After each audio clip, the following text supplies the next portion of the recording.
also sad when such a very interesting event is going to an end. In the last session, we are again having two papers, one concentrating on groups of important functionaries in Roman Greece. First, Francesco Camilla with a paper on priests in Roman Greece in search of a social perspective. Please, Francesco.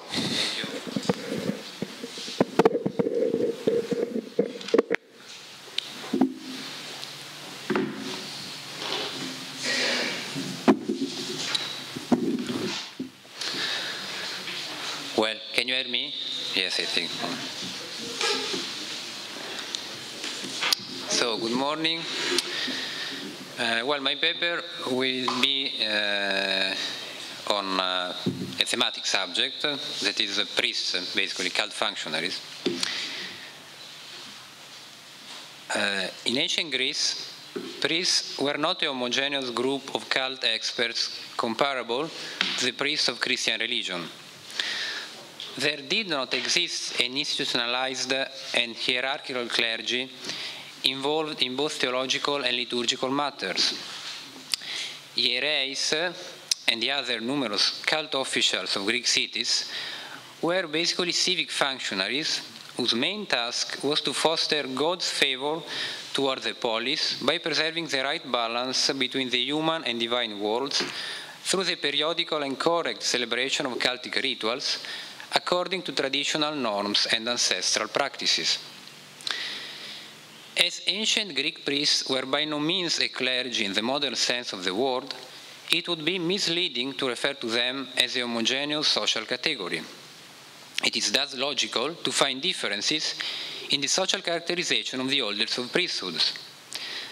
Such differences depended on a series of criteria, basically consisting in family connections, economic status, public career, that is, other charges assumed by an individual in addition to his priestly office, and acts of ergetism and honors received by the polis.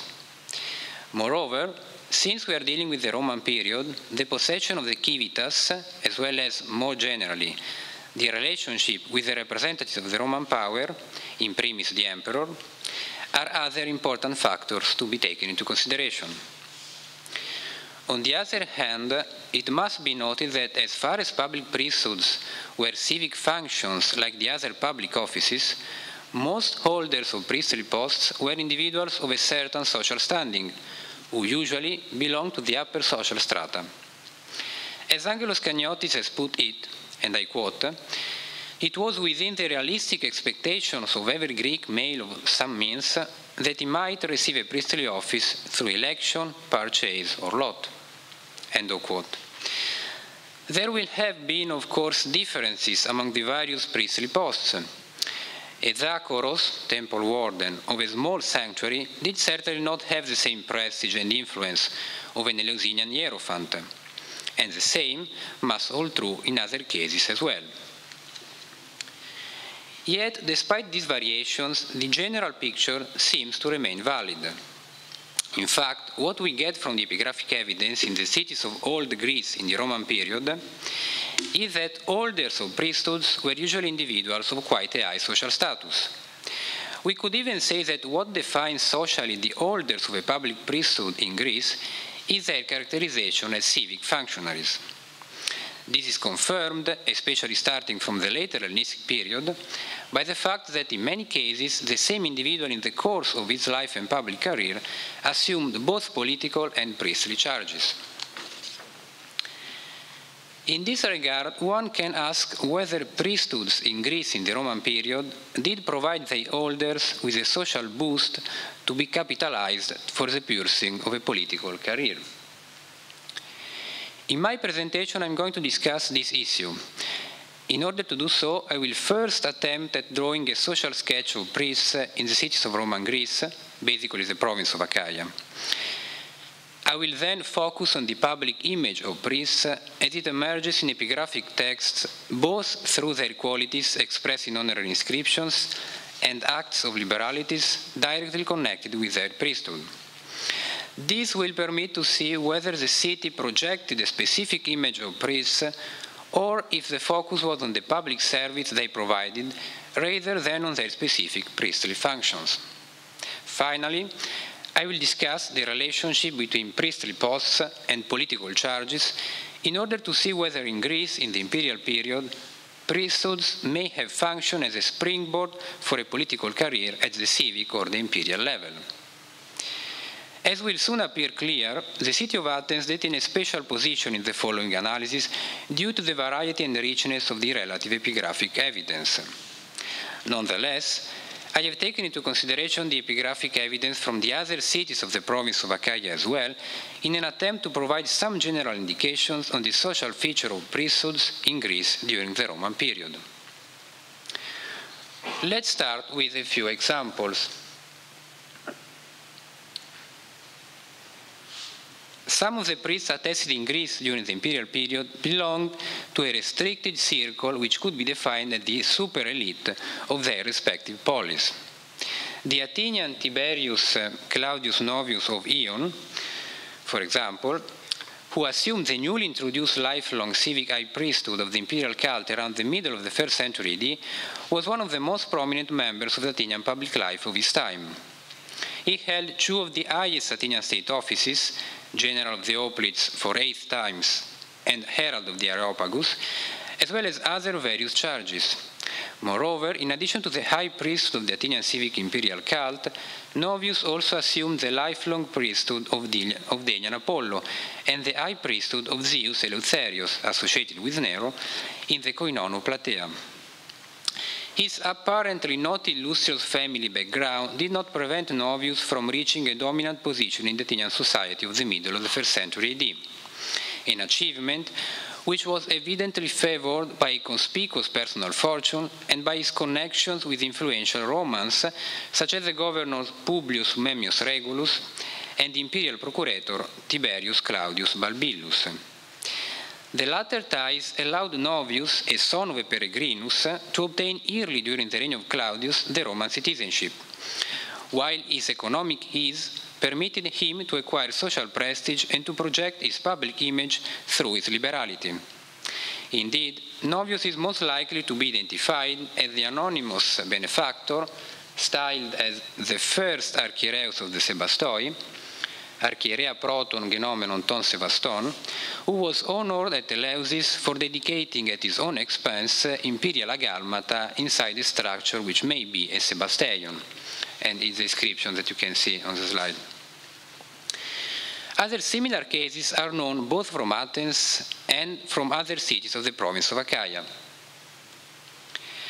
I will limit myself to mention the famous Herodes Atticus, archiereus of the Sebastoi in Athens, who became consul ordinarius in AD 143, the Spartan senator Gaius Iulius Euricles Herculanus, civic high priest of the imperial cult during the reign of Hadrian, the probably argive Quintus Alleius Epictetus, priest of Asclepius et Epidaurus in the 2nd century AD, who also held charges at Athens and was archon of the Panhellenion, and the Phocidian archiereus of Boeotia, Marcus Ulpius Damasippus, who was Briotarches and Phocarches, and delegate of both the Amphictyonic League and the Panhellenion.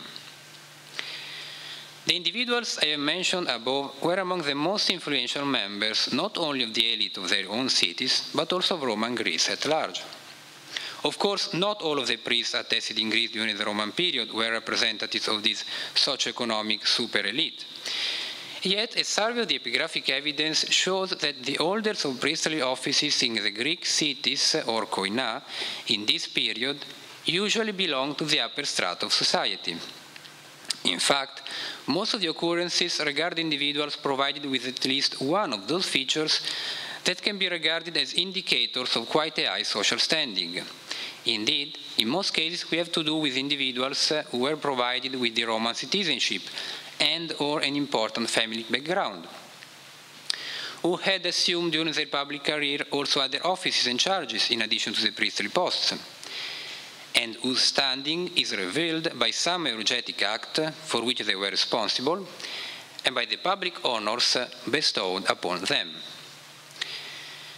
Generally speaking, since early times, public priesthoods had been usually held by individuals of a certain social standing, and priests were invested with a particular aura of prestige. Furthermore, it seems that by the late Hellenistic period, the socio-economic condition of holders of public priesthoods had increased.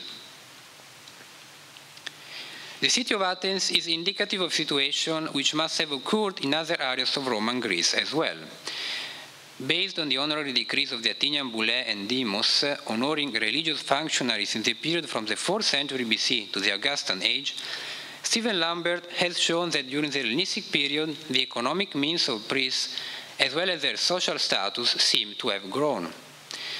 As has been pointed out by Elena Muniz-Grijalvo, the growth in the social status of holders of priesthoods is part of a more general phenomenon of oligarchization of the Athenian society in Roman times, by which both political and religious offices became the reserve of a narrow economic and political elite. As regards more in particular the religious sphere, this phenomenon of oligarchization is also reflected in the shift documented for some priesthoods from annual to lifelong priesthoods, which, along with the likely reform in the Augustan age of the Athenian citizenship, by which all citizens became members of a genos, determined a gradual disappearance of the traditional difference between democratic priesthoods and genos priesthoods. At the same time, a shift in the methods for priestly selection from allotment to direct election probably took place in Athens around the end of the 1st century BC.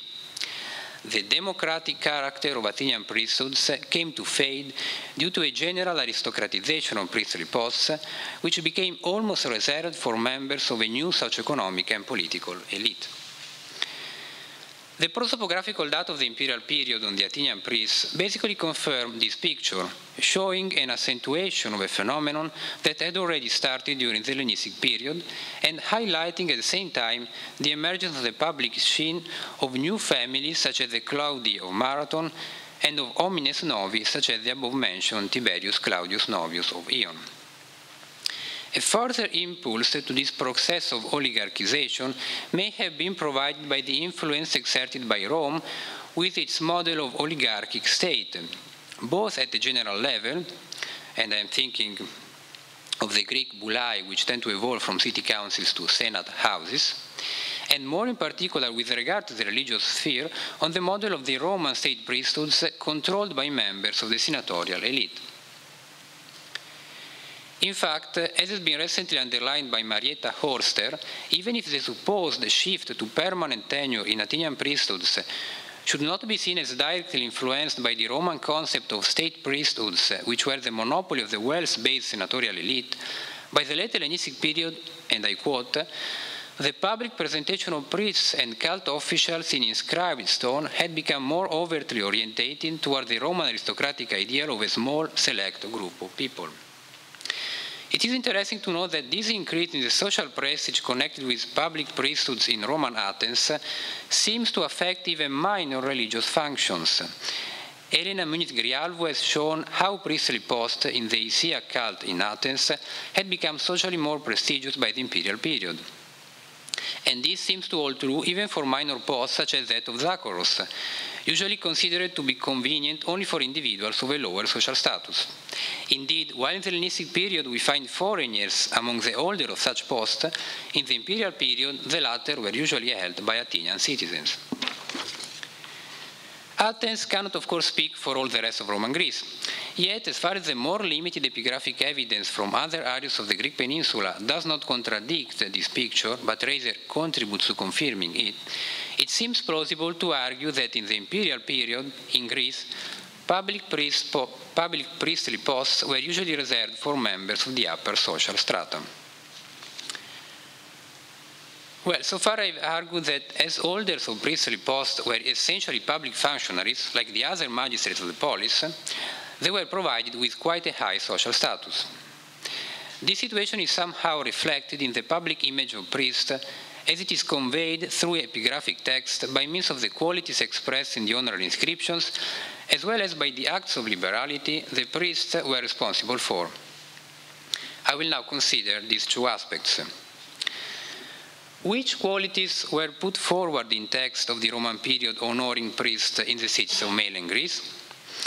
Well, honorary inscriptions for individuals holders of a priestly post, which specify the motivation of the honor, usually a statue, show that the qualities of the honored priest are in most cases generic. In addition to the generic excellence, arete, the most recurrent qualities are benevolence, generosity, splendor, magnanimity, liberality, wisdom, and dignity. Eusebia, that is a pious reverence towards the gods, is also present. Indeed, in the Athenian sample, it represents the most recurrent quality of the publicly honored priests. Yet it was by no means reserved for priests, as it is found already since the Hellenistic period in honorary inscriptions for other public functionaries as well. It can be worth here citing a recent contribution by Eric Perrin-Samina-Dayar, who, based on the preserved honorary decrees for Athenian priests and priestesses from 167 to 88 BC, shows how priests were treated like any other Athenian civic functionary. Motivations, services, and honors which appear in the decrees for priests are very similar to those in the decrees honoring other civic officials. In many cases, the correct execution of these regular duties was enough for a priest to be honored with a statue by his city as a virtuous public functionary. Yet, in some cases, the conferral of public honors was justified and induced by an act of liberality. Based on the epigraphic evidence, it seems that in Roman Greece, most benefactions which had as actors holders of priesthoods consisted in the funding of buildings or statues. Let's cite some examples. At Corinth, Lucius Hermidius Clesus and Lucius Rutilius, likely sacerdotes of Apollo Augustus, donated a temple, Aedes, a statue of Apollo Augustus, and 10 taberne. At Messini, Flavius Alcimus, priest of Apollo Coritos, had a tricleinon built at his own expense. At Sparta, Publius Memmius Pratolaus, priest of the Dioscuri, as well as Eponymous Patronomos and Ephor, and the priestess Volustene Olympica funded together at their own expense some construction likely in connection with the sanctuary of the Divine Twins. Other liberalities performed by priests during their service consisted in the dedications of statues, usually of the god they served, or of the emperor in the case of priests of the imperial cult. At Messini, for example, Tiberius Claudius Aristomenes, priest of Nero, and maybe of the goddess Roma as well, together with his wife, paid for a statue publicly conferred to the Emperor Nero. Inscriptions which record the liberalities by priests highlight a more specific aspect of their activity, which usually remains unrevealed by the generic qualities expressed in the motivation formulas of honorary inscriptions. On the other hand, similar benefactions were performed by other civic functionaries as well. These acts of philotimia, therefore, represent a further hint of the close connection existing in the cities of Roman Greece between holders of priestly posts and other civic magistrates. By reaffirming the high socioeconomic status of the priests responsible for these liberalities, the latter confirm that both priests and the other civic functionaries belong to the same socioeconomic milieu of leading citizens. The latter statement finds a further confirmation in the fact that in several cases the same individual held during his life both political and priestly charges. Indeed, by the late Hellenistic period, the assumption by one and the same person of several offices, both in the secular and the religious realms, had become a widespread phenomenon which contributed in a fundamental way to the civic machinery. It is thus worth asking whether civic priesthoods could function as a means of social advancement, more precisely as a springboard for a political career in one's hometown or at the supra-civic level. Holding a priesthood, especially a prestigious one, was certainly a way to project one's social image and to acquire prominence. On the other hand, as I have already noted, quite a high social standing was in many cases a prerequisite in order to assume a priestly office, and the most prestigious priesthoods were usually assumed at an advanced stage of one's career. According to Aristotle, in the choice of the priest for the ideal state, the preference had to be given to those who had relinquished military or political duties owing to age. Let's take as a case study the priesthood of the imperial cult. As I could observe in a previous study on the relationship between high political offices and priestly posts in Roman Athens, this priesthood was usually assumed by individuals who had already held prestigious political charges. Due to the political implications of the cult of the emperors, one could be led to assume that the holders of the priesthood of the imperial cult were in some way facilitated in aspiring at charges in the Roman administration. However, if on the one hand this priestly office was usually assigned to politically distinguished individuals, on the other it does not seem to have been for its holders a catalyst for a career in Rome. Just a few of the known priests of the imperial cult in Greece at both civic and federal level entered the senatorial or equestrian order. And this holds true even for the descendants of the imperial priests. If we consider the senatorial families attested in the province of Achaia, which are around 10, as far as I know, in only 3 cases, the first member of the family to get a seat in the Senate had at least one imperial priest among his ancestors. Unlike what happens in Asia Minor, therefore, in mainland Greece, the priesthood of the imperial cult does not seem to have been a springboard for a Roman career. More in general, it must be underlined that in the province of Achaia, the number of Greeks, members of the equestrian or senatorial order, was very scarce. In fact, the possibility to embark on a career in the Roman state depended on various factors, among which enjoying personal ties with representatives of the Roman power, in primis with the princeps, proved to be decisive, as ultimately the possibility to enter the equestrian order and, above all, to become a Roman senator depended on the emperor's favor and patronage. In the cities of Roman Greece, therefore, priesthoods do not seem to have functioned as a springboard for a political career. It was the very priestly charge which was usually perceived as a sign of the acquired social preeminence.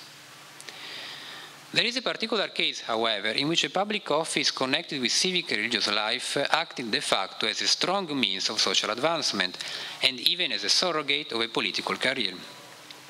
I am referring to the Augustales or sex viri Augustales one finds in Roman colonies. These individuals were not properly priests but rather functionaries who in the Roman communities performed various activities in connection with the worship of the emperors. They were usually of freedman status, even though Augustales ingenui are also attested, were elected by the city councils, and stayed in office for 1 year. The former Augustales formed a sort of ordo with specific socioeconomic characteristics.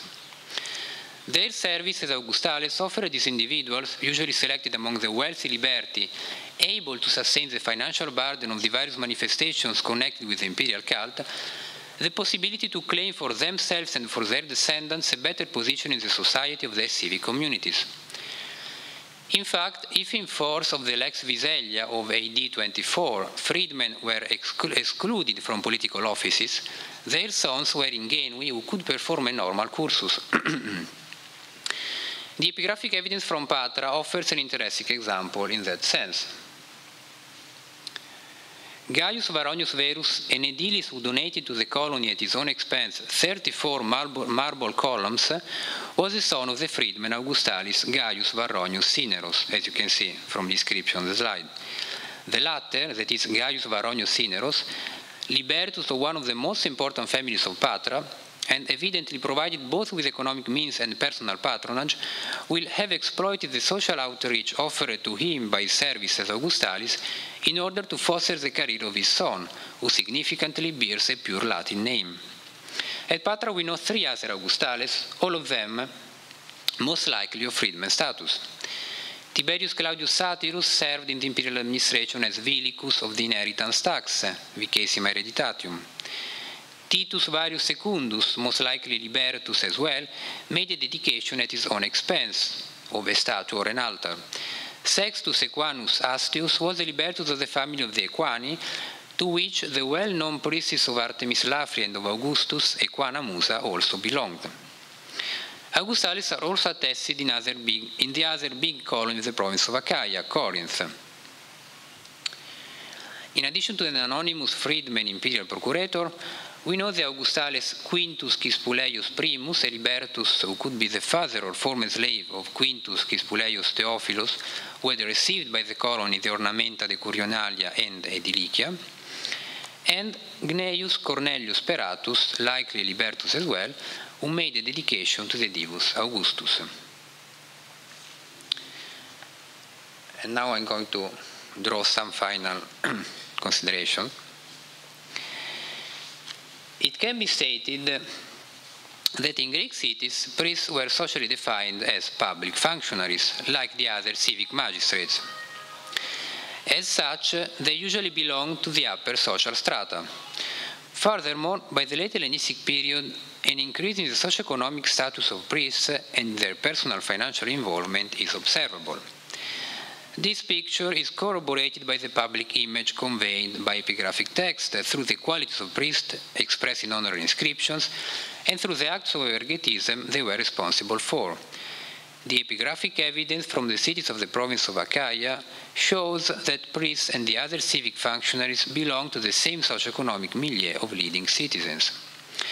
This is further confirmed by the fact that in many cases the same individual assumed both priestly and political charges. But did priesthoods function in the cities of Roman Greece as a springboard for a political career? Even though to all the priesthood implied some kind of social prestige, it does not seem that priesthoods paved the way to a political career for their holders. In many cases, the evidence suggests rather the opposite situation. Priesthoods, especially the most prestigious ones, were often assumed by individuals already provided with a prestigious status. This consideration seems to hold true in particular in the case of the priesthood of the imperial cult. In this regard, going a step further, one could be led to suppose that the priesthood of the emperors, due to its ideological and political content, may have been used as a springboard for a career in the imperial administration. Yet, as regards the cities of all Greece, the evidence suggests quite a different scenario. The priesthood of the imperial cult was usually reserved for prominent members of the civic elites who assumed it as a sort of crown in recognition of a successful political career, as well as of privileged ties with the representatives of the Roman power, and in primis the emperor himself. This priesthood, however, does not seem to have been the decisive factor in fostering a Roman career, neither for its holders nor for their descendants, other elements being more important in this sense: prestigious family tradition, socio-economic status, ties with Rome, liberalities, especially in connection with Rome. Ultimately, apart from a few likely exceptions, in the cities of Roman Greece, priestly offices do not seem to have functioned as a privileged way of social ascent and of access to the ruling political elite, since quite a high social standing was often required for holding public priesthoods, with the result that the latter, especially the most prestigious ones, were usually reserved for individuals who already belonged to that elite, or in any case to the upper strata of society. Priesthoods could certainly be a source of social prestige for their holders, yet, I would say, mainly in a dynamic of intra-elite mobility. One of the most characteristic exceptions to this general picture is, in my opinion, represented by the Augustales of the Roman colonies. This is indeed a very special case for several reasons. For the particular nature of the Augustales' functions, they were not proper priests. For the particular context in which they operated, the Roman colonies and municipia, and above all for their special personal condition. Unlike priests of Greek cities, insofar they were characterized by the juridical status of former slaves, the Augustales can be considered as a homogeneous social category. This particular function between priesthood and magistracy gave their holders the possibility to overcome, albeit partially, the limits imposed by their inferior legal status, elevating, therefore, both themselves and their descendants on the social ladder. A ladder that most holders of public priesthoods in the cities of Roman Greece had already climbed when they assumed their priestly office. Thank you very much.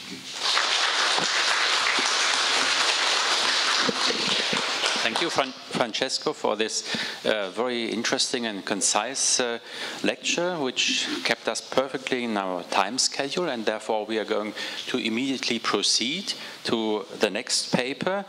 Achaia has been mentioned already several times, and Mrs. Sailakshmi Ramgopal, as far away as Chicago, going to speak to us about one and many associations of Roman citizens and social mobility in Achaia. Thank you. And thank you very much for the invitation. I'm very honored to be here among all of you. Romans and Italians who arrived in Greece in the late Hellenistic formed groups that our sources describe with terms such as hoi Romaioi katoikuntes, hoi Romaioi pragmateoamenoi, and Italiki qui negotiantor, to name just a few of those terms. I will refer to these groups as associations of Roman citizens, a general term upon which I will shortly elaborate. In addition to engaging in communal acts of cult and socialization, these associations followed the Greek practice of installing inscriptions and statues to commemorate the honors and expressions of gratitude they bestowed on benefactors. The following inscriptions from Thespiae in Boeotia and Stybera, which date respectively to the 1st century BCE and 1st century CE, illustrate this phenomenon, and these are handouts 1 and 2. The Romans who do business in Thespiae dedicated this to Polycrates, son of Anthemion, who was the first to provide for them both a gym and an oil for life. The city of Styberans and the Romans who assist in transacting business dedicated this to their benefactor, Archepolus, son of Apollodorus. My interest today is to identify the role of associations of Roman citizens in networks of patronage in mainland Greece and the islands between the 1st century BCE and 1st century CE. 2 questions guide today's investigation. How and why did Romans and Italians use collective rather than individual action to achieve visibility and influence in their local communities? Through such acts, how did they impact the social standing of the individuals who composed these groups? Ultimately, I will try to show that entire groups of individuals could experience social mobility, and I seek to explain why collective action might be an expedient means of achieving it. I do this by locating collective and individual social mobility in the nexus of relations between Rome, local communities, and Romans abroad. Until now, scholars of social mobility in Greece have focused on elite individuals and families rather than associations of Roman citizens. This is partly because onomastic and prosopographic studies greatly facilitate the measurement of shifts in status and influence with respect to individuals and kin groups. By contrast, records for associations of Roman citizens in Greece refer to the associations in general terms, as with the phrase hoi Romaioi. Since they do not specify the names of the individuals involved, we cannot trace the careers of the members of associations of Roman citizens or that of their families. Furthermore, the limited number and geographically scattered nature of inscriptions for the late Hellenistic seriously challenged the study of associations of Roman citizens in Greece. However, by looking at our sources from the perspective of the associations and marshalling comparative evidence from other contexts, we can better understand how collective action promoted the social mobility of Romaioi in Greece and the complex relations that textured local life in the province. My paper today is composed of 3 parts. I begin with a brief discussion of the notion of social mobility. Then I will present a basic framework for understanding associations of Roman citizens. And finally, I will show how associations of Roman citizens attempted to increase their influence as a collectivity in Greece's local communities. Since this paper concerns Roman immigrants who formed a demographic minority in local communities, I will not, for the most part, consider sources from Delos, although I welcome those of you who are experts on the subject to tell me what I should look at. I rely on Keith Hopkins' definition of social mobility from his 1965 article, Elite Mobility in the Roman Empire. While his argument is over 50 years old, its framework for representing and analyzing social mobility continues to be adequately flexible for assessing the experience of individuals and groups alike. Hopkins observes, Quote, social mobility, whether upward or downward, by its very nature confounds expectations of inherited status and straddles the formal system of stratification, unquote. These expectations relied on the traditional assumption that individuals of high birth also possessed wealth and influence. Thus, social mobility describes movement between limited and greater positions of influence by those who do not possess these characteristics in equal measure. To rely again on Hopkins, quote, social mobility can be usefully seen as a process of status discrepancy or dissonance, unquote. Examples commonly cited to illustrate this phenomenon include the ability of individuals of servile origin to acquire magistracies, and the ability of provincials to acquire Roman citizenship and influential positions in Roman administration. In Greece and elsewhere in the Hellenistic era, both provincials and Romans engaged in the practice of providing benefactions to individuals, Romans, and even cities to achieve social mobility. Benefactions could take the form of monetary donations to establish cults, construct buildings, and even defray the cost of single or recurring events, such as a banquet. In return, benefactors received statues, honorific inscriptions, and sometimes cults. These honors recorded the transaction between the benefactor and the recipient of his or her services. In physical form, these records appeared in the shape of monuments and statues that stood in agorae and other well-trafficked urban spaces. Functional and highly public forms of art, monuments and statues drew attention to the patron's services and increased his or her local visibility. They drew similar attention to the individual or individuals to whom the patron had made the initial benefaction, and to those who had installed the monuments in question. By drawing together benefactor and benefactees, monuments spotlighted at least two relationships that the involved entities wished to publicize. One was the relationship they shared with each other. The other was the relationship they claimed to possess with the other populations in the local community. These populations included other private associations, local civic institutions, or even, as we will see, the entire body of non-Romans in the community.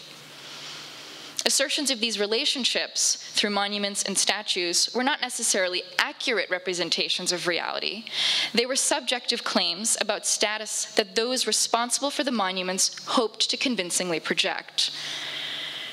Social mobility was bidirectional. Individuals could experience upward or downward movement, and the upward movement of one individual or one group often caused the downward movement of others.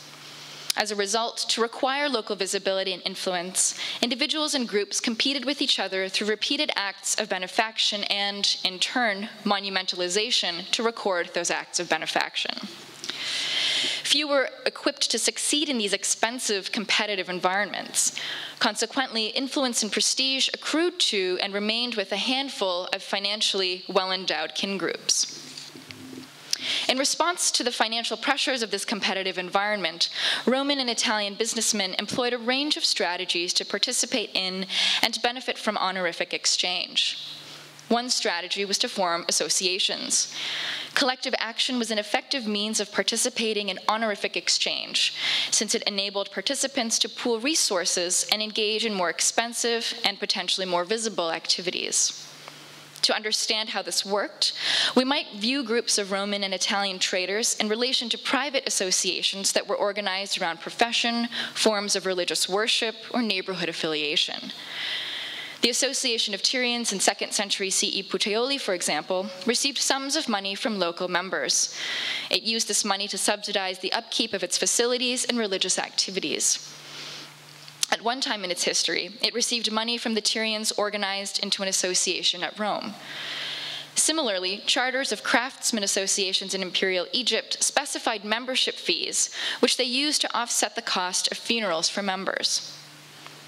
Most of the associations of Roman citizens in Greece are attested for the 1st centuries BCE and CE. Consequently, they predate the comparative examples I just cited. However, I think they probably operated on a similar basis. In the absence of direct financial assistance from Rome, and such evidence is not forthcoming for Greece, associations of Roman citizens would have been funded through donations from their own members. Before continuing the discussion of how Romans and Italians achieved social mobility and local communities in Greece by using collective action, I'll offer some comments on what these associations were, since they're often a matter of disagreement. Inscriptions positively attest associations in Greece, as I said, from the 1st century BC to the middle of the 1st century CE. Sources describe the associations of Romans in Greece with many terms, such as the following, and I've listed a few on handout 3.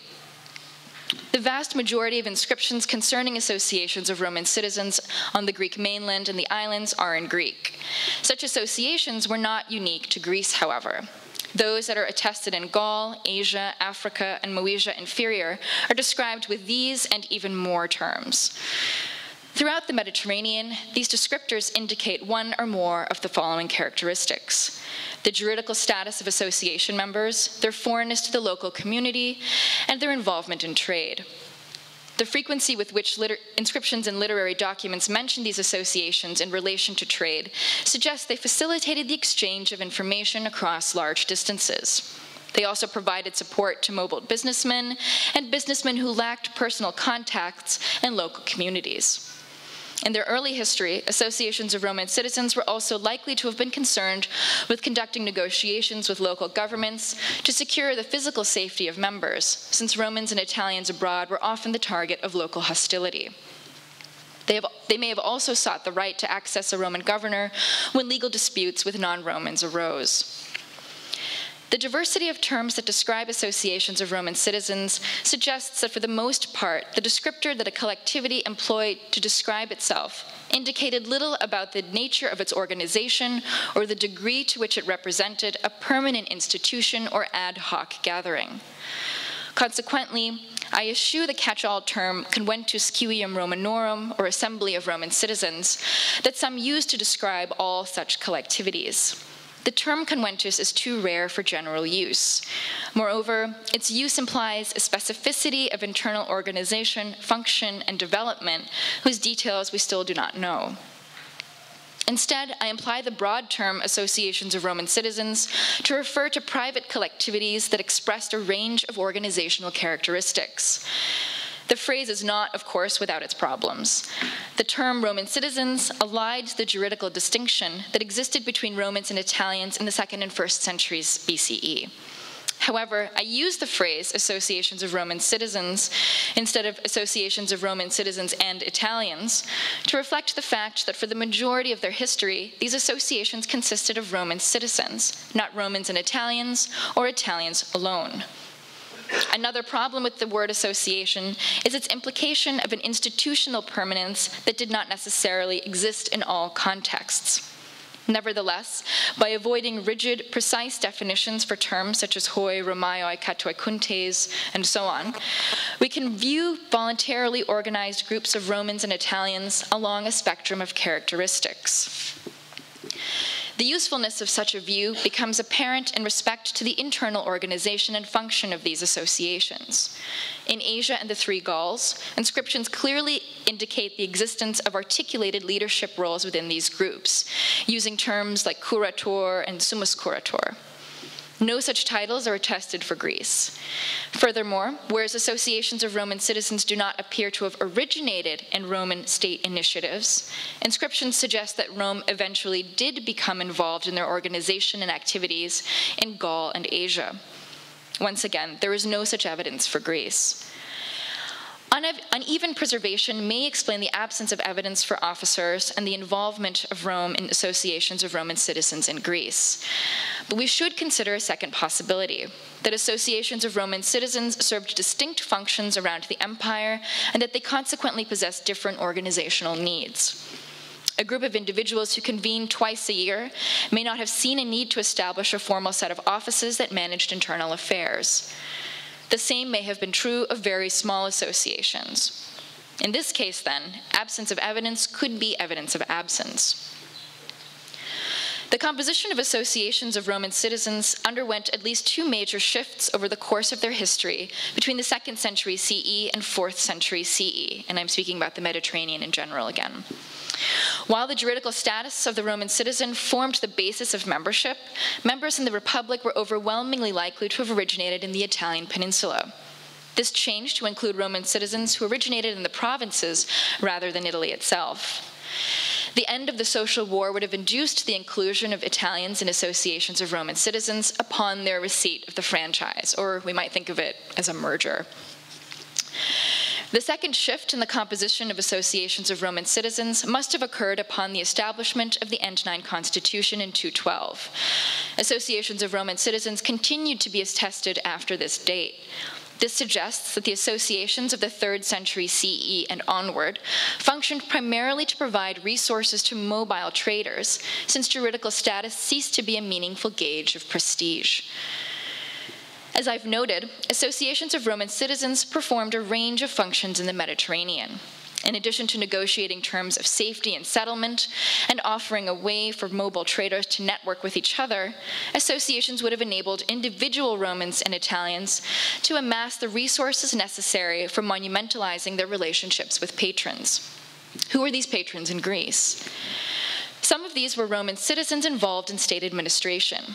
One was the quaestor Publius Rutilius Nudus, who received a dedication from an association of Roman citizens in Aegion in 74 BCE. He may have been in the city on a temporary naval mission prior to his defeat by Mithridates in the Battle of Chalcedon. This is handout 4. At Argos in 68 and 67 BCE, an association of Roman citizens set up dedications to Quintus Caecilius Metellus and his brother-in-law Quintus Marcius Rex, both former consuls, handouts 5 and 6. Monumentalized expressions of gratitude to Roman officials proclaimed to local communities that the power of Rome shadowed every Roman citizen. Cicero described this power in his second Verrine. He said, "Men of no importance, born in an obscure rank, go to sea. They go to places where they have never seen before, where they can neither be known to the men among whom they have arrived, nor always find people to vouch for them. But still, owing to this confidence in the mere fact of their citizenship, they think that they shall be safe, not only among our own magistrates, who are restrained by fear of the laws and of public opinion, nor among our fellow citizens only, who are limited with them by community of language, rights, and many other things, but wherever they come, they think that this will be a protection to them." By publicly commemorating ties to Roman officials, associations of Roman citizens articulated the juridical disparity between themselves and their non-Roman neighbors. As Romaioi, they constituted a distinct and privileged class by virtue of their possession of Roman citizenship, or, in the case of the Italians, a close political and cultural alliance with Rome. Monumentalized expressions of gratitude underlined a unique access to power. Interactions with local communities indicate another strategy by which Romans and Italians aimed for influence and status through collective action, that of self-imposed segregation. Here I turn to the inscription from Thespiae with which I began this paper, and that was handout 1. In Greece and the Greek East, gymnasia were viewed as a means by which Greek cultural practices and values could be acquired. Participation in gymnastic activity served as one means of achieving integration into Greek culture.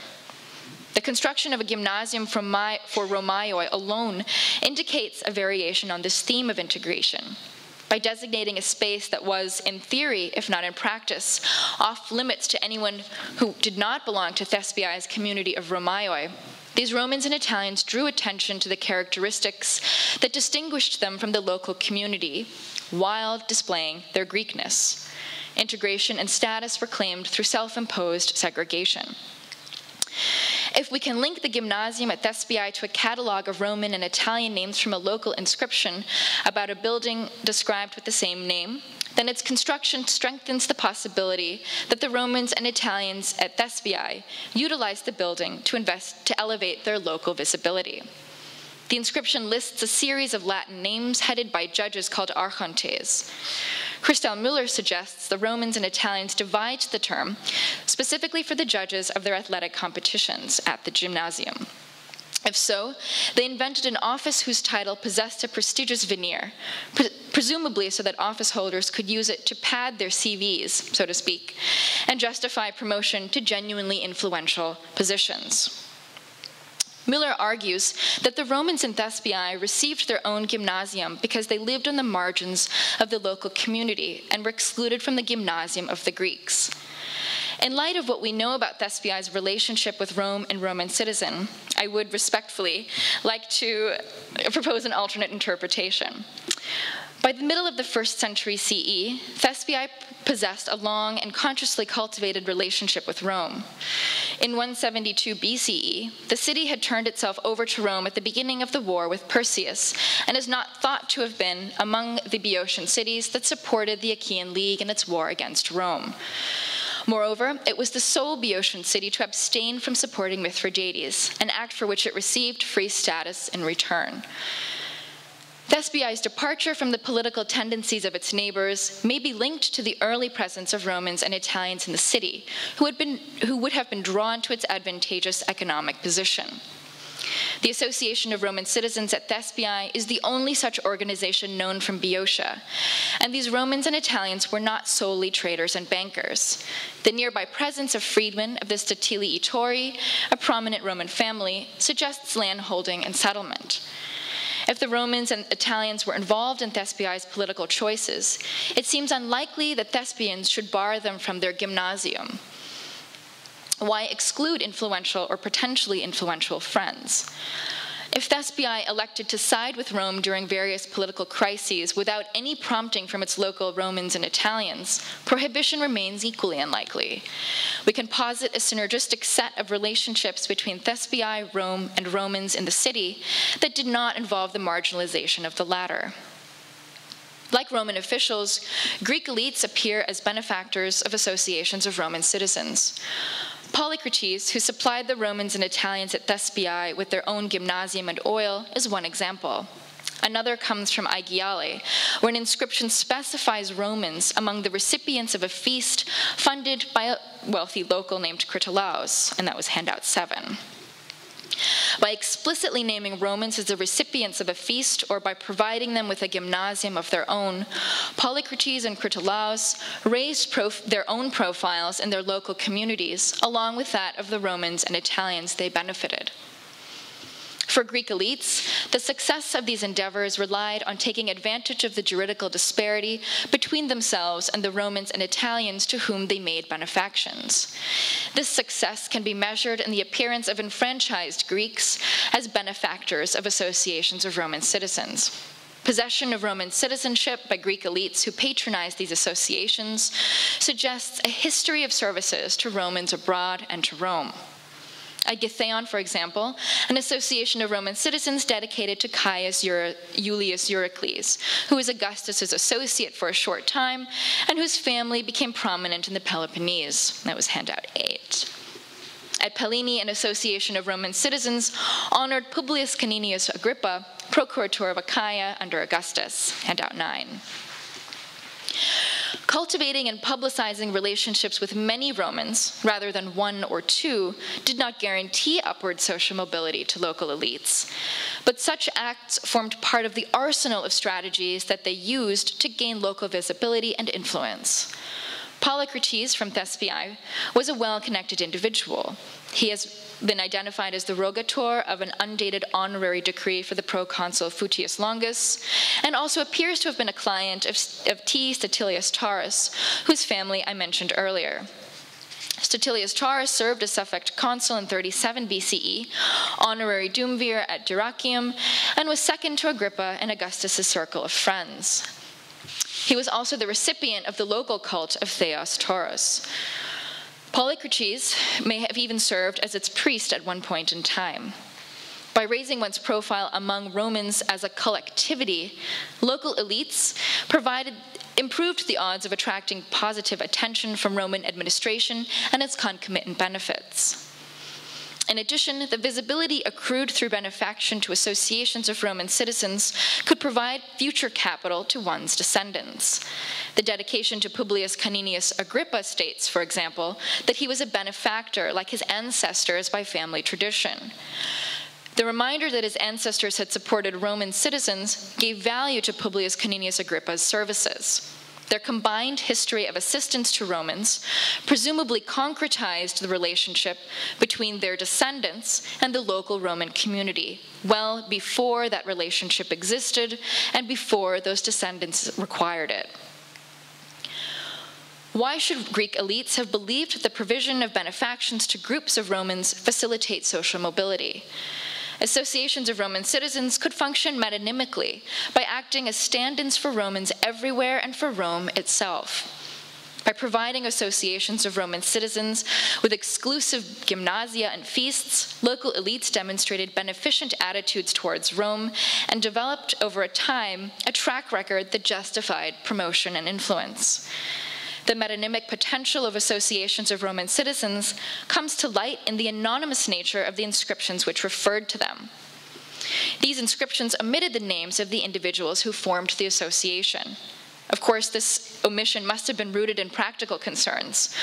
The expense of a monument large enough to exhibit the names of every single association member must have been prohibitive in many contexts. However, the Romans who formed these associations may have taken advantage of this restriction, recognizing the power that metonymic self-representation could invoke. Prominently proclaiming their status as Romaioi could be worth sacrificing the personal, individual prestige that an inscription of names could bring. And evidence from Kos illuminates the metonymic potential of associations of Roman citizens in Greece. In 44 BCE, the local association of Roman citizens made a dedication to the city on account of piety towards Caius Julius Caesar and on account of a benefaction to itself, that is, to the association. That's handout 10. The association at Kos aligns the city's loyalty to Julius Caesar, the world's most prominent Roman, to the unspecified favor the city had bestowed upon it.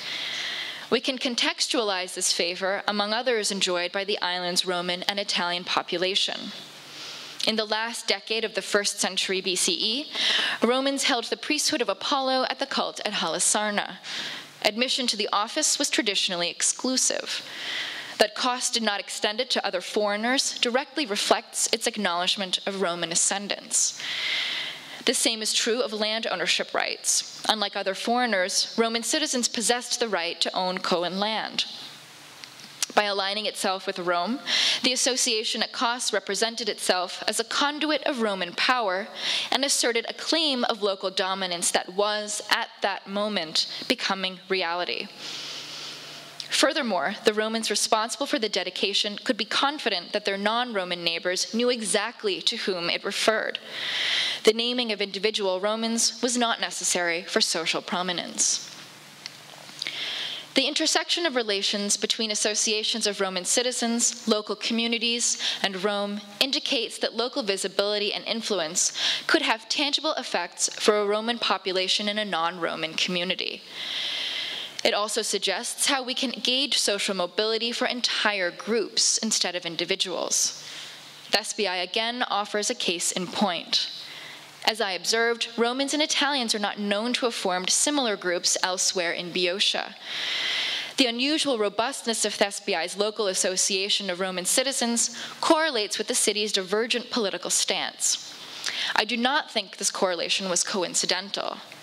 The well-being of the local Romaioi was directly tied to the city's willingness to permit their social and political ascendance, perhaps because of Thespiae's own desire for a particular kind of relationship with Rome.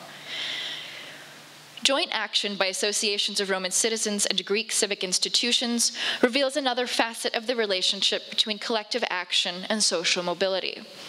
A series of inscriptions from Macedonia shows associations of Roman citizens dedicating jointly with local civic institutions. Dedications from Stybera, Idomene, and Mygdonia, for example, list the dedicatees as the local city and the Romaioi doing business in the city. These are handouts 2, 11, and 12. These inscriptions indicate that in some parts of Greece, associations of Roman citizens were viewed as the equals of the civic institutions which governed their host communities, or at the very least, that they did not encounter resistance to this form of self-representation. Comparative analysis offers some perspective on this phenomenon. Phrygian communities in central Anatolia provide additional epigraphic representations of associations of Roman citizens acting as local civic institutions. They likewise indicate the relationship between collective and individual social mobility. Several examples from Kibaira and Hierapolis show associations of Roman citizens frequently granting local patrons with statues and gold crowns in conjunction with local boule, dimoi, and gerousiae. These are handouts number 13 and 14. These dedications did not just proclaim the cooperative relationship between Romans and local administration. To the community's non-elite Romans, they underlined the prestige attached to the Romans living among them. This collective prestige was not abstract. It was manifested in the local influence that individual Romans and Italians held. Romans in Apamea, also the site of joint dedications by associations of Roman citizens and local civic groups, possessed striking political dominance by the Julio-Claudian period. In 45 and 46 CE, they held all 5 posts in the Apamean Civic Archon College. 4 of these men were expatriates from the Italian peninsula. In this very, very brief survey, I have sought to illuminate how Romans and Italian businessmen used collective action to acquire prominence and influence in Greece's local communities between the 1st century BCE and 1st century CE. By participating in honorific exchanges with prominent Greeks and Romans, and by publicly memorializing these relationships, associations of Roman citizens highlighted differences in juridical status while exhibiting an affinity for local cultural practice. They also functioned as conduits for the social mobility of provincial elites. In some Greek cities, the collective efforts of Roman and Italian businessmen may have shaped relations between the local community and Rome. The participation of Romans and Italians in exchanges of patronage and honor reveals an underlying insecurity that contradicts the inviolability to which Cicero had gestured. Rome's reach grew over the course of the late Hellenistic and early imperial eras, but that growth could not have appeared inexorable or inevitable to Romans and Italians in Greece. In fact, they would have been foolish to perceive it so. Rome could not, and sometimes deliberately did not, assist citizens in trouble. It was the individual's responsibility to find ways of manifesting the power that Roman citizenship was alleged to possess. Consequently, collective action was a means of announcing their visibility and importance to and within local communities. The cultivation of relations with Roman officials reminded those officials, and through them Rome itself, of the dangers that ordinary citizens faced as a group. In addition, through group activity, Romans and Italians could claim a superior position as a collectivity within the local community by relating that position directly to Rome. Associations of Roman citizens maintained positions of local prominence by exploiting the unique competitive edge they possessed, their juridical status.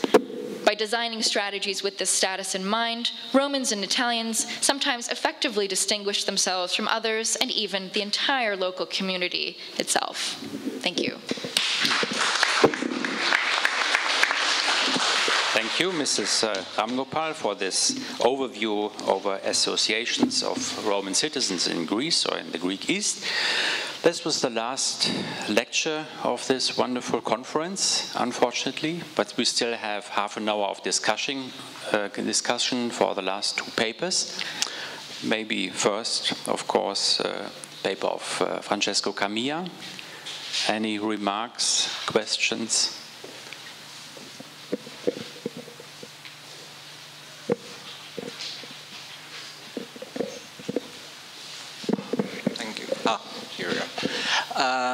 You mentioned the shift from annual priesthoods to for life priesthoods.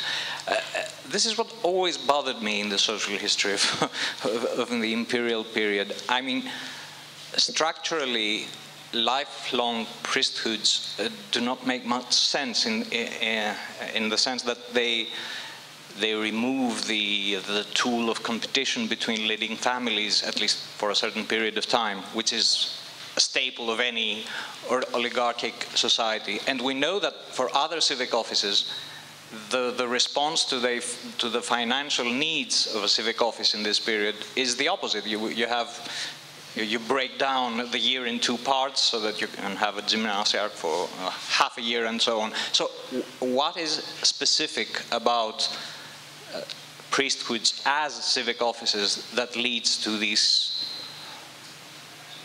concentration into the powers not only of a few leading families, but actually of one man.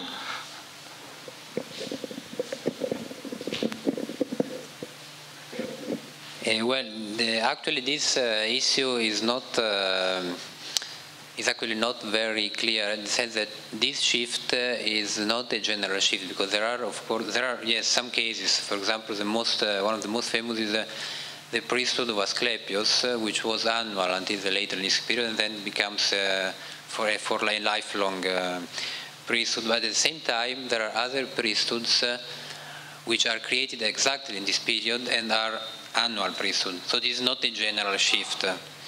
As for the duration, the tenure, the lifelong tenure, yes, you are right. It is. It can be surprising in some cases, because also, for example, for economic or financial reasons, it would be more logical to think of a distribution of these financial burdens between more people, more members of the elite. But it seems that even, for example, for the same priest, I'm thinking of the priest of the imperial cult. In the imperial period, in most cases, civic priests of the imperial cult are lifelong in Athens, for example, or also in other cities. But if you look at the provincial priests, in most cases, the office is an annual office. And we have, for example, the case of Sparta, where at the same time there is a shift during the imperial period, probably at the middle second half of the 2nd century AD.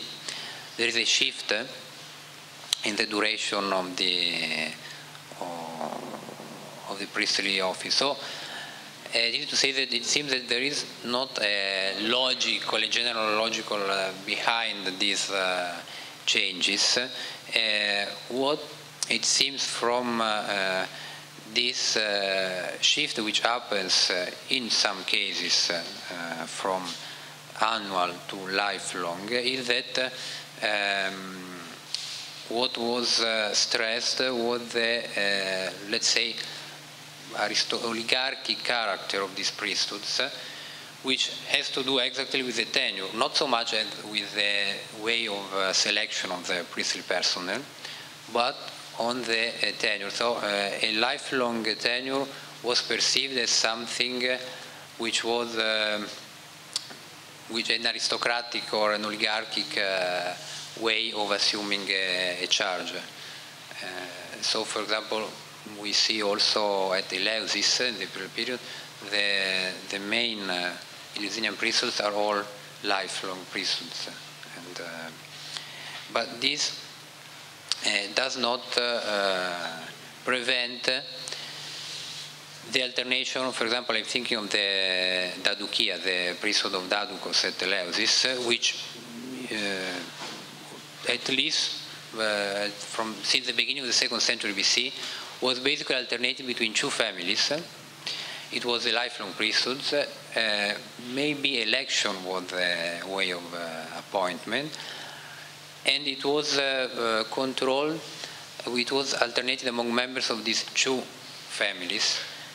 Usually it went to the direct descendant, but in cases this individual did not have all the prerequisites, age, for example, or other qualities, it was given to a member of another family. Yes. Further questions, remarks?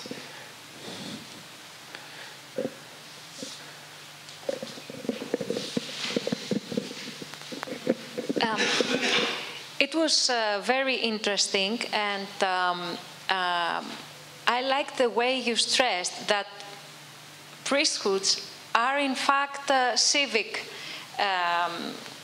functions, and perhaps imperial priesthood is more civic than the others. I have a question. regarding the advancement of people who performed the provincial imperial priesthood to equestrian or senatorial ranks. There was a view, I think it was by Oliver, but I'm not sure, that the Eladarche, for example, are all equestrians. I just wonder, are there new views on that, new ideas, or we still... Well, thank you, Sofia, for this question. Basically, the case, first of all, the case of Achaea is very special in this regard, because we basically do not know even if there was a really provincial cult, an imperial cult at the provincial level. Basically, there were several koina, as is known, and one more important, which was the Achaean koinon. Some scholars think that the Achaean koinon, the priest, the high priest of the imperial cult in the Achaean koinon, was basically a provincial priest. I think that this is not true. In any case, it's true only partially, because there is a period, roughly from the age of Caligula until the age of Nero, during which the Achaean koinon merged with other minor koina of central Greece. And so we have this figure, the high priest of the imperial cult in the Achaean koinon, in a period in which the koinon of the Achaean has merged with these other koina, and we have the so-called koinon of Panachaeans or Panhellenes, the Panachaean or koinon. Well, in this period we can say that this priest, the high priest, was essentially a provincial priest. It acted as a provincial priest. But we have no evidence. No, yes, I know, but I'm thinking of the high priest of the Achaean koinon, because even after the dissolution, you're right, maybe after the reign of Nero, basically, we have no more evidence of this, which probably did not exist anymore. But the high priest of the Achaean koinon maybe continue to represent also central Greece in matters of the imperial cult. So we could say that this priestly official acted basically as a provincial priest for the province of Achaia. But I prefer to speak of a federal, let's say a federal imperial cult. And there is a recent contribution of a Spanish scholar, Fernando Lozano, who basically suggests to stop using the term provincial imperial cult and use instead, at least for the eastern part of the empire, the term conciliar or koina cults. In any case, as for the advancement of this federal or provincial priest to the equestrian senatorial order, well, in Greece, basically, the fact is that we have a very limited number of members of Greeks who entered the equestrian senatorial rank, and even among the Helladarchs, not all of the Helladarchs were of equestrian rank, actually. So I think that there is no direct link between the assumption of the high priesthood of the imperial cult in the Achaean koinon and the possibility to enter the equestrian senatorial order. And as in particular for the Helladarch, basically it is just in the 2nd century AD that archiereis, the high priest of the imperial cult, are also at the same time Helladarchs. Before and after, these two offices are basically not linked, are independent, are two separated independent offices. Yes. So I think that, yes, of course, the members, the Greek senators and knights we find in the evidence are in most cases are members, of course, of the super elite of the province, so are in some cases are assumed the imperial high priesthood or in their cities or at the federal level. But this is not, I think, a general rule, I'd say.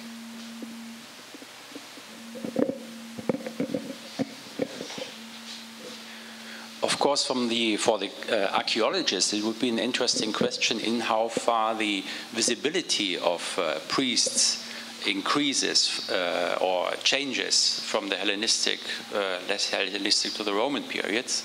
I mean, there are, of course, colleagues here who have a better overview about this material, but from the simply extant portraits, I mean, not of course the inscriptions, that's true, but also the portraits, the statues who express the rank of the priest by special insignia also seem to increase from the late 1st century, judging from the extant pieces here. I don't know if anybody... Yes, no, this is a very interesting remark. Thank you for it. I basically didn't look much at the material evidence, but this is certainly something which deserves further consideration.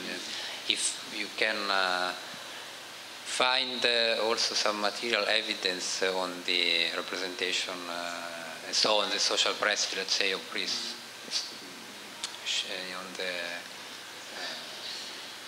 on the passage from the Hellenistic period to the imperial period, yes.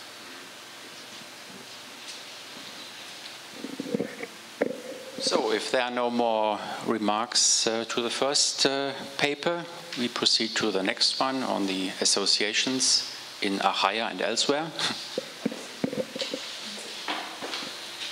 Thank you. Thank you, Ms. Rengopal, for your brilliant paper.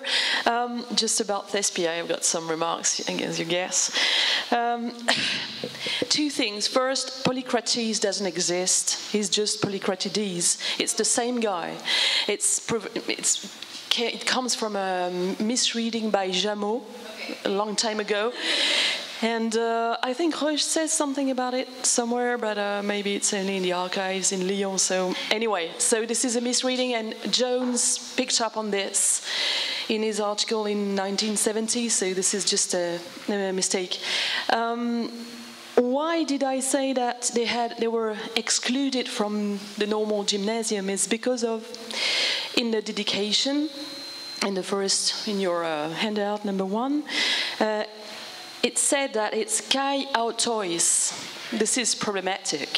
Why is it so? Do you have any explanation for that?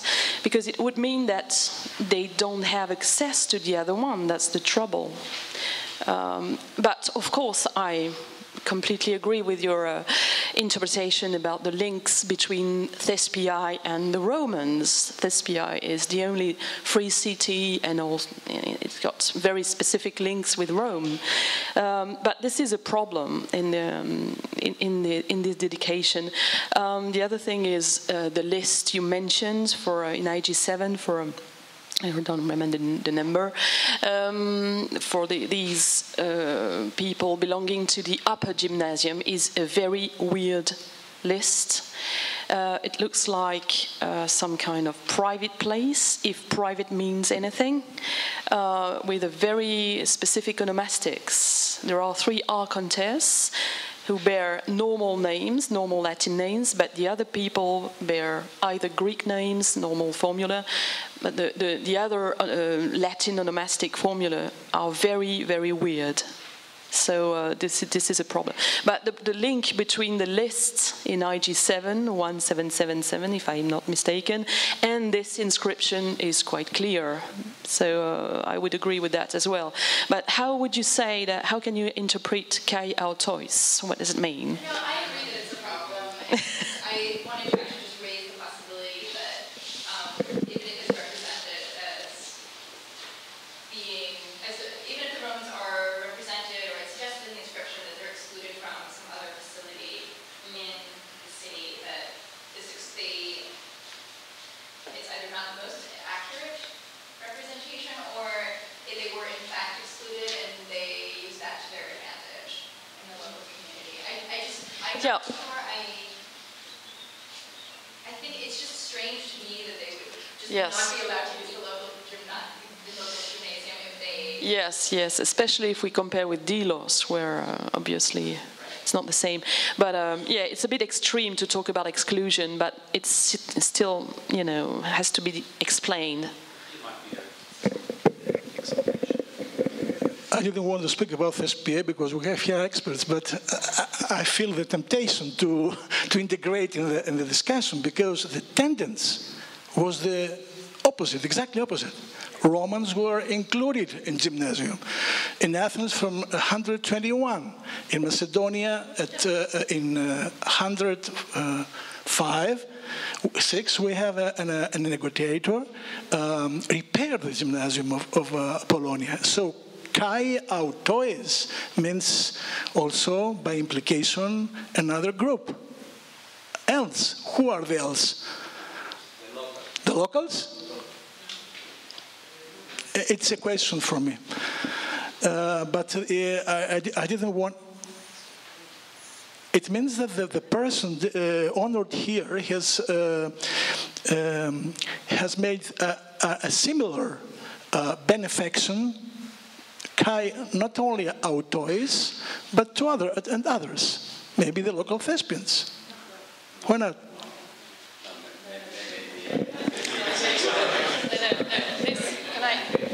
I just translate together. This means the pragmatomenoi, the Romans in Thespiae, they dedicate this statue of Polycratides, who first, anatenta, proton anatenta, gave them, or dedicated for them, a gymnasium. Proton anatenta kai autois. For, yes, also for them. So, what you... This kai is the point, okay? Yes, who are the others? Yes, but the others are... Yeah, that's what I'm asking. If there is a gymnasium kai autois, it means that there should be another gymnasium for other people. That's the problem. But under gymnasium, we have to imagine not big things, but we may imagine some rooms. Okay, it's another term, it's architecture now. But kai autois is very problematic by interpreting this in the direction of exclusiveness. Yes. May I add my personal point on this subject? I studied the relation between slaves and liberty in 1 or 2 papers with education, the gymnasium in imperial times. In that case, cities applied different policies. In the case I studied, one benefactor asked to the city to let the slaves 3 days, if I remember. 3 days. Yeah. Yes. So from the other hand, all the cities have not the same policy. They are independent. So maybe in this case, no, I can finish. I didn't finish. First finish? No, he has not. No. Yes, but I have to protect this. I'm asking myself if the city of Thespiae gives the authorization, the permission to the Romans to have access to the gymnasium and to all kind of things, activities, all time, all year and all their life. I mean, because there are restrictions, maybe there are some restrictions. Okay, ladies. One thing is, in the list of the people belonging to the upper gymnasium, some of them, a lot of them, look like slaves. They've got slave names. So what I wondered was if it was not a kind of other gymnasium for people who, because of their social rank, not because they were Romans, could not access the real normal gymnasium and had another place for themselves. So that would be this one. So that would be social more than ethnic. to my friend Thanasis, I wouldn't compare slaves with pragmatevomeni. It's some, you know. Okay, what kind of distinction would you apply to pragmatevomeni? These others could be social distinction. Integrating pragmatevomeni in the social life of a Greek city would be an honor for the city, or actually a vehicle to accomplish its goals. That's the point for me. Here we have a problem not of social mobility, but a problem of integration. And that would be my question to our friend. Can we apply a notion of such a social mobility to entire groups? Or have we to speak about integration? Now that's a theoretical question.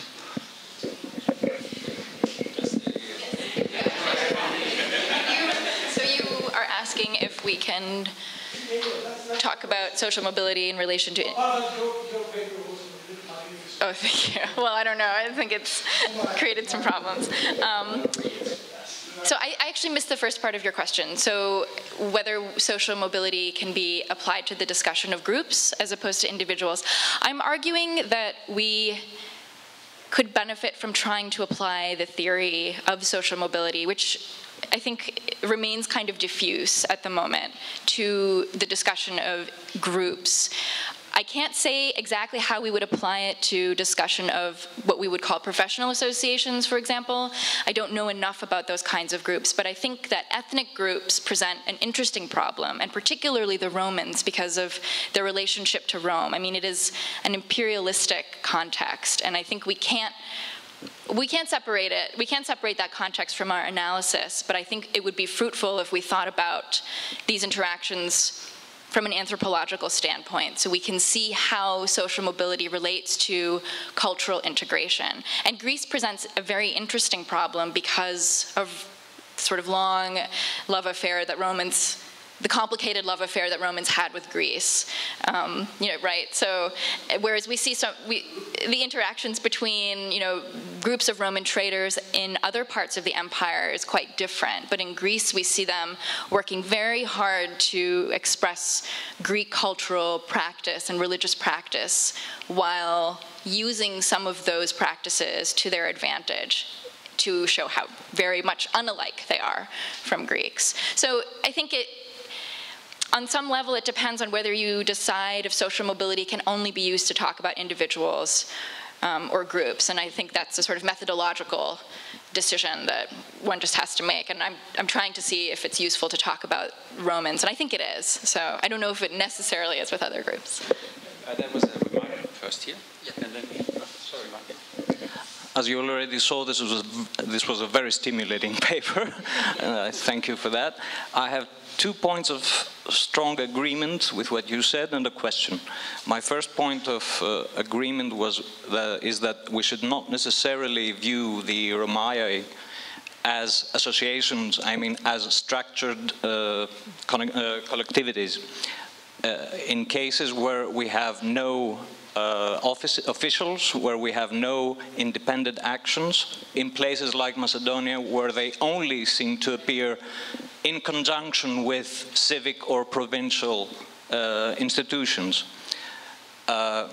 My second point of agreement is that I like very much your idea that these associations of Romans, or something like that, associations of Romans, are a useful tool for the Greek elites themselves.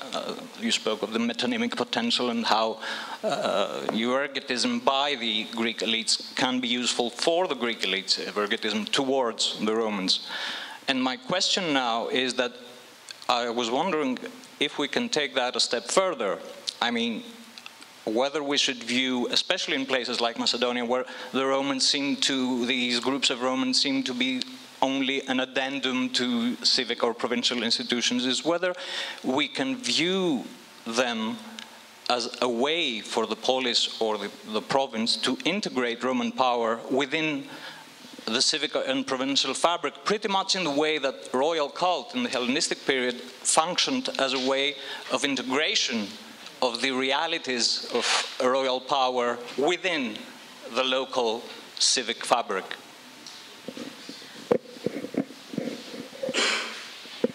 don't have a good yes or no answer, and the reason is because we see so many similar inscriptions from Phrygia.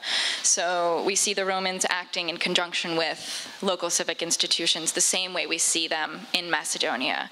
And because of that, concordance isn't the best word, but because of that similarity, I think there is some truth to what you're saying, that the association, that the local community, or that the cities in Macedonia are trying to kind of represent themselves as having a kind of a new royal power, and they're representing Rome as that royal power. I think that's probably true. But I think to some extent also the Romans are taking advantage of this. That's just another side of it, and not your entire question, yeah. The Romans are taking advantage of this situation to sort of integrate or insert themselves into the local community. And I don't know if they were actually that successful in Macedonia, that maybe the local Macedonian communities found the Romans more useful than the Romans may have in Macedonia, because we see in, I don't know, so other people who are better versed in the inscriptions from Macedonia can probably answer this question, but at least in Phrygia we see Romans and Italians being engaged in, as individuals in the local community with a fair amount of local influence. And I don't know if how true that is in this period for Macedonia, so someone else may be able to answer that question. Right.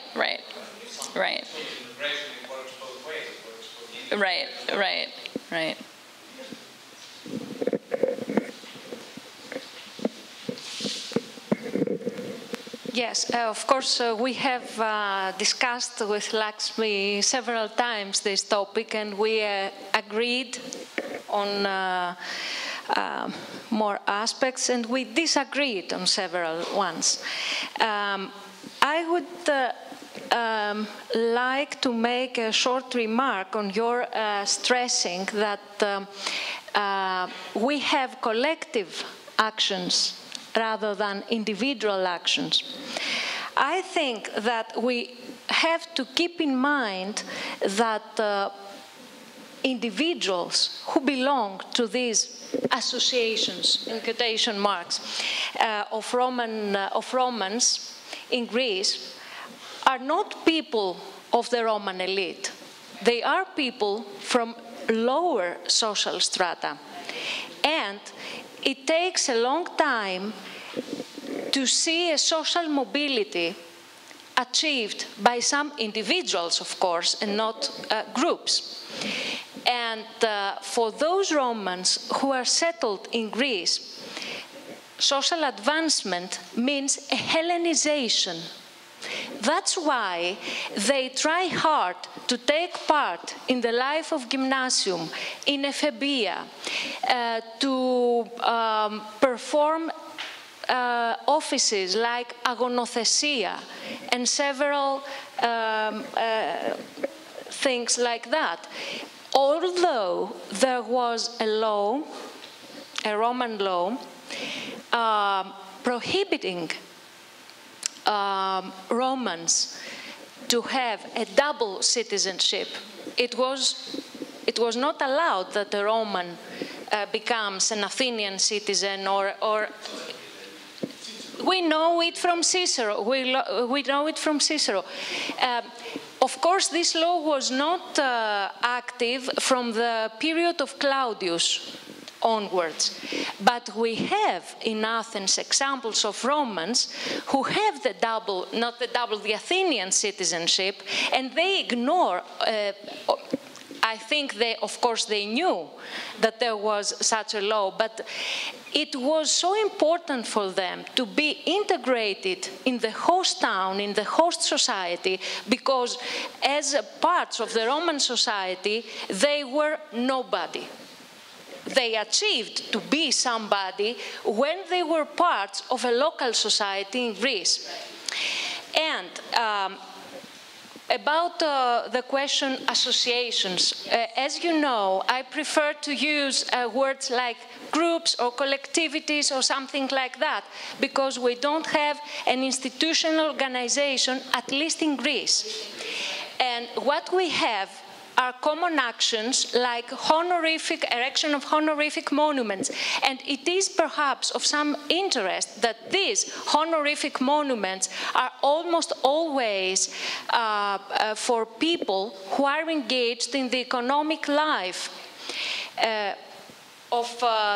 indirectly or directly.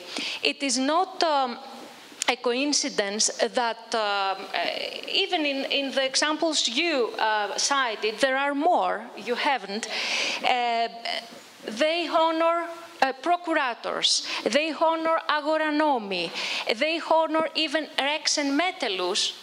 They have no economic function, but their fight against the pirates was very important for the traders in Eastern Mediterranean. So what we see is a common point, which is the economic interest of this group, not something more. Of course, as you have studied associations of Romans in the whole Mediterranean, and in other cases, as in Asia, you can observe a real associative organization. Is there a point to believe that there was something like that in Greece, because these groups cannot function without such an organization? No, I mean, I talked about this, and the term association is so problematic, but the term collectivity is also very vague. And I've talked to people, my own colleagues about this, and everybody always has like, yes, association is the word you want to use, or no, it's not the word you want to use. And so this is the word I'm using at the moment. I think, and I need some kind of consistent word that won't cause a reader, for example, confusion between the groups I'm talking about and then other entities, whether I'm talking about civic institutions or an entire polis, for example.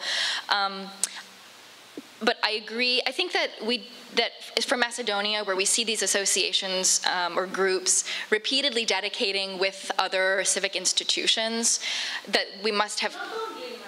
Yes. Right. Yes. Correct. In those contexts, we see them exhibiting what to me looks like pretty sort of institutionalized behavior, that in order to do that repeatedly, you need someone needs to be calling everyone up and saying, we're doing this and you need to give us money, for example, right? Yes, yes, I think so. And I think in communities like Thespiae, maybe not so much. It's just hard to know. So that's why I try to make this sort of complicated blanket statement with lots of parentheticals, that in some communities we have, I think, what we could call associations that are institutional, and in other communities we have a couple of Romans that get together every now and then to have a party. So, and association is a very strong word for those contexts, probably, if that answers your question. I'm afraid, because of our time schedule, we have to stop this very lively discussion now, although, of course, it shows how it should be. And, yeah. Mm-hmm.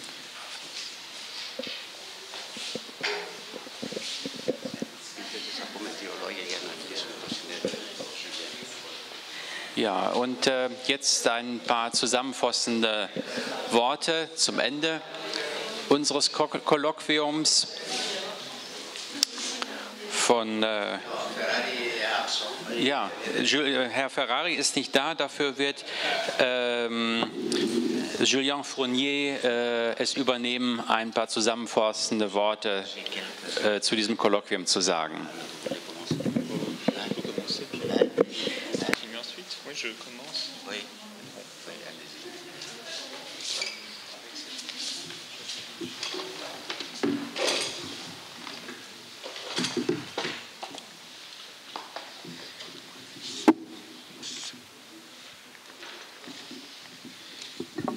Je voudrais tout d'abord commencer par remercier l'ensemble des intervenants pour la qualité des communications pendant ces 2 jours et pour la richesse des discussions qui ont suivi. Alors je ne vais surtout pas prétendre remplacer Jean-Louis Ferrari pour ce délicat exercice des conclusions, je ne m'y risquerai pas, je vais simplement faire quelques remarques que m'ont inspiré les débats, d'autant plus volontiers que je n'y ai pas directement participé puisque je ne faisais pas de communication.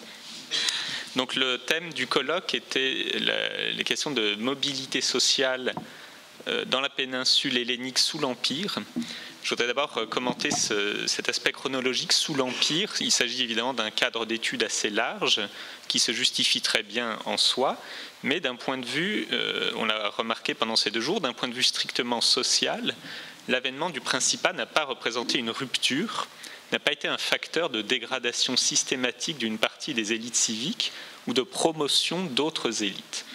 En effet, on a observé, par exemple, dans les Cyclades, en Thessalie ou en Macédoine, que dans bien des cas, les mêmes familles peuvent se suivre dans la documentation épigraphique entre le 2e siècle avant Jésus-Christ et le 2e, voire parfois le 3e siècle après Jésus-Christ, occupant toujours le devant de la scène, en détenant les principales magistratures ou prêtrises civiques, ou en faisant acte d'évergétisme.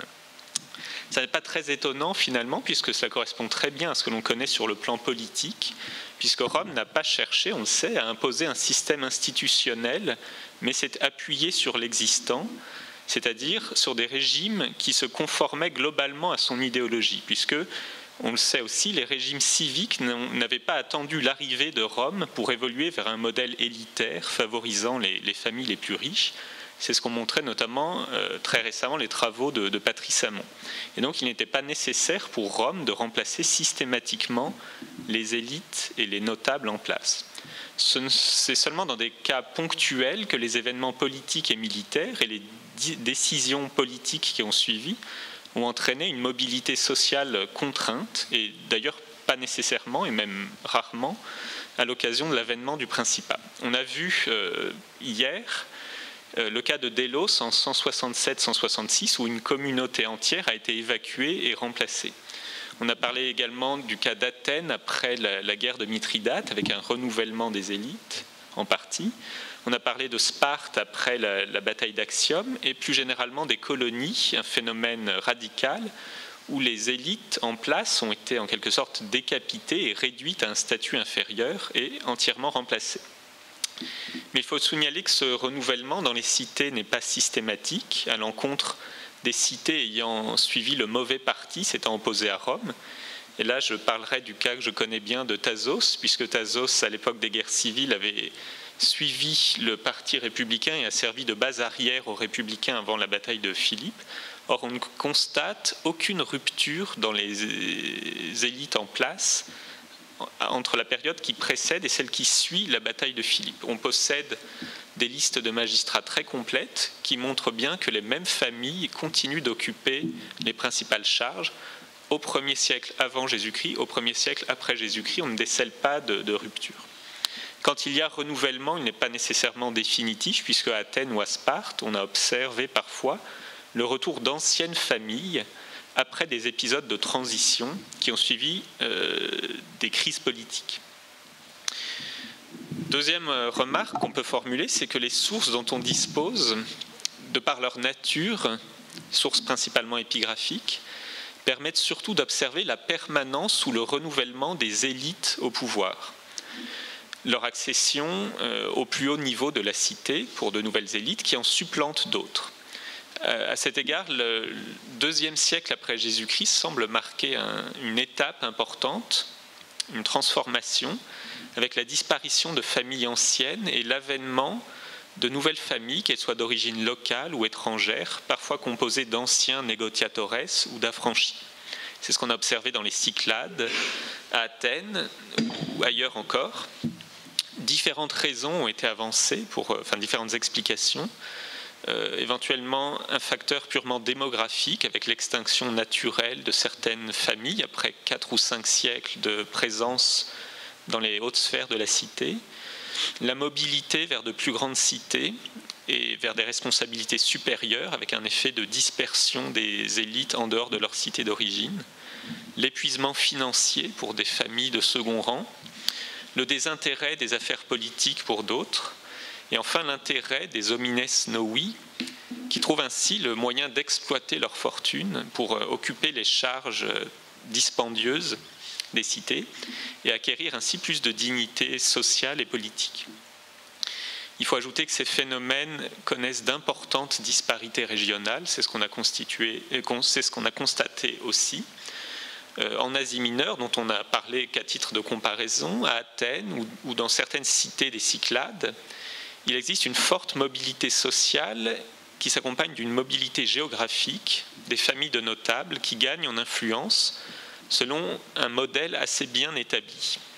Il existe en effet une série de vecteurs d'ascension sociale qui fonctionnent de manière combinée pour permettre la promotion d'individus ou de familles à plus ou moins long terme.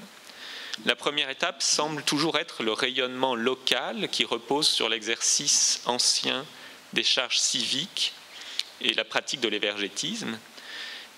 Certains critères d'avancée ou de promotion sociale sont par exemple l'acquisition de la citoyenneté romaine, parfois l'appartenance collective à des associations de citoyens romains, la responsabilité du culte impérial, on l'a vu, une fonction qui augmente le prestige et le rayonnement de notables déjà confirmés, même si elle ne constitue pas à elle seule un moteur d'ascension sociale, l'exercice de charges provinciales, fédérales, amphictyoniques, en tout cas supraciviques, qui constitue une étape aussi dans l'ascension de certaines familles. Et enfin, tout au sommet, l'accès à des responsabilités à l'échelon impérial, avec l'accès à l'ordre équestre ou l'ordre sénatorial, parfois même au consulat. Mais il ne s'agit pas d'un modèle unique ou d'un idéal que toutes les cités ou tous les individus auraient cherché à atteindre.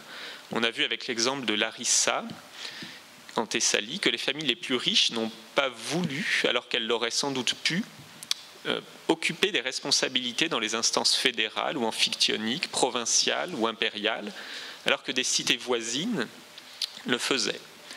Là aussi, je pourrais faire le parallèle avec Thasos, où on observe qu'absolument aucun citoyen de Thasos n'a percé au-delà de sa cité, alors même que les Thasiens Thasos restait une cité riche, qui continue à exploiter le marbre notamment, au moins aussi riche que certaines cités des Cyclades, mais les Thasiens ont très peu rayonné en dehors de leur cité, et on connaît en tout et pour tout un Thasien qui est parvenu sur le tard, au IIIe ou au IVe siècle après Jésus-Christ, à l'ordre équestre. Ce n'est pas une carrière très brillante, mais enfin il y en a au moins un. Donc ça, de ce point de vue, la comparaison vaut plutôt avec ce qu'on a observé en Thessalie.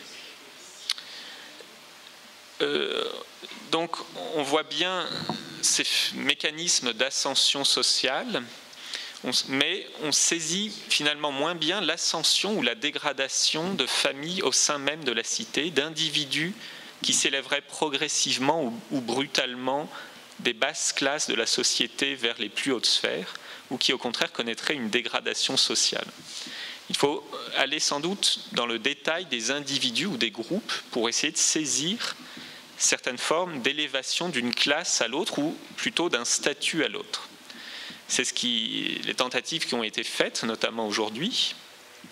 On a vu notamment avec le groupe des professeurs et des sophistes des réussites ou des échecs, mais finalement assez peu de mobilité sociale en tant que telle. Ce sont en général des notables déjà installés qui accèdent aux chaires de philosophie et qui continuent d'être des notables après les avoir quittés. Ils peuvent gagner ou perdre en moralité, en renommée, en richesse. Leurs enfants peuvent prolonger ou trahir leur éducation, mais la fonction en elle-même n'agit pas comme une sorte d'ascenseur social. Et donc il faut se garder du parallèle tentant avec le modèle d'ascension républicaine des professeurs qu'on connaît si bien en France, notamment. La conclusion est valable en partie aussi pour les prêtres du culte impérial, puisqu'il s'agit, on l'a vu, d'une fonction très prestigieuse, mais intervenant assez tard dans la carrière de notables déjà confirmés à l'échelle civique. Il faut peut-être donc s'intéresser aux groupes placés plus bas dans la hiérarchie sociale, et donc nécessairement moins connus, c'est là toute la difficulté, pour tenter de percevoir une possible élévation. De ce point de vue-là, le groupe des affranchis constitue un observatoire intéressant qu'on a abordé à plusieurs reprises pendant ces 2 jours. on a vu qu'à Corinthe, beaucoup d'affranchis ont accédé au statut de magistrat et s'y sont maintenus pendant plusieurs générations, ce qui est un signe de réussite sociale. Dans les colonies, on a vu encore ce matin que les anciens augustales, qui sont souvent des affranchis de statut, ont pu également s'élever dans la société. À Delos, on a vu aussi des esclaves devenus affranchis participer à des dédicaces au même titre que des ingénus, ce qui suppose un accès à un niveau de fortune important et à des pratiques sociales habituellement réservées aux élites civiques. Mais cette ascension doit être nuancée, puisque beaucoup de ces affranchis restent sous la dépendance de grandes familles qui peuvent être absentes de Corinthe ou de Delos, mais qui ont des intérêts qu'elles gèrent à travers leurs affranchis. Et ce n'est donc que lorsqu'on observe une mobilité personnelle des affranchis, une extension de leur sphère d'influence hors de leur cité, que l'on peut vraiment conclure à une promotion sociale personnelle. En définitive, cette mobilité sociale, elle peut être forte au sein de groupes sociaux déjà constitués, accompagnée d'une forte mobilité géographique. On a vu des exemples de réussite exceptionnelle, de familles qui s'élèvent d'une notabilité locale jusqu'à des responsabilités provinciales ou impériales. Mais la mobilité ascendante et plus encore descendante d'un groupe statutaire à un autre reste finalement beaucoup plus difficile à percevoir. C'est pourquoi il est sans doute important de mener une étude notamment des affranchis en Grèce, comme cela a été souhaité à plusieurs reprises pendant ces 2 jours, mais également une étude de la mobilité structurelle, des effets du dépeuplement de certaines villes ou de certaines campagnes, comme on l'a dit encore aujourd'hui. Et je pense notamment à la restructuration de la propriété foncière, avec la constitution de grands domaines à l'échelle d'une région, voire parfois de l'Empire, de manière totalement déconnectée de la citoyenneté civique et du territoire civique, c'est-à-dire de la cité-État.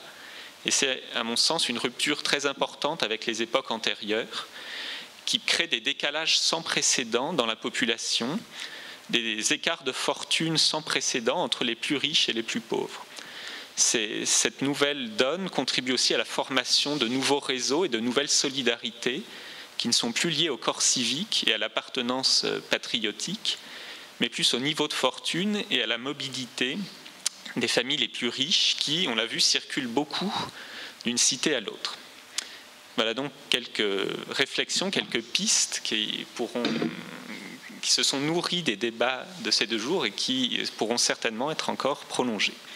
Je cède donc la parole à Athanase pour d'autres remarques. Quand j'ai demandé à Julien de faire la conclusion à la place de Ferrari, il était très réservé.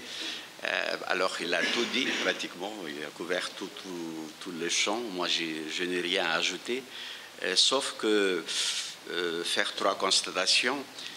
La première est que l'oligarchisation sociale et politique est un fait général dans les cités à partir de la conquête romaine. Mais ce fait était déjà amorti à l'époque hellénistique, on le connaît bien, mais avec les Romains, peut-être s'est précipitée cette tendance. La deuxième constatation, c'est que les Romains installent une nouvelle hiérarchie sociale qui est plutôt axée sur le modèle romain.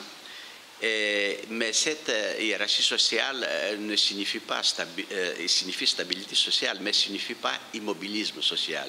Là, on a vu dans toutes les communications que s'il y a une petite équipe, un petit groupe qui domine le jeu politique, qui se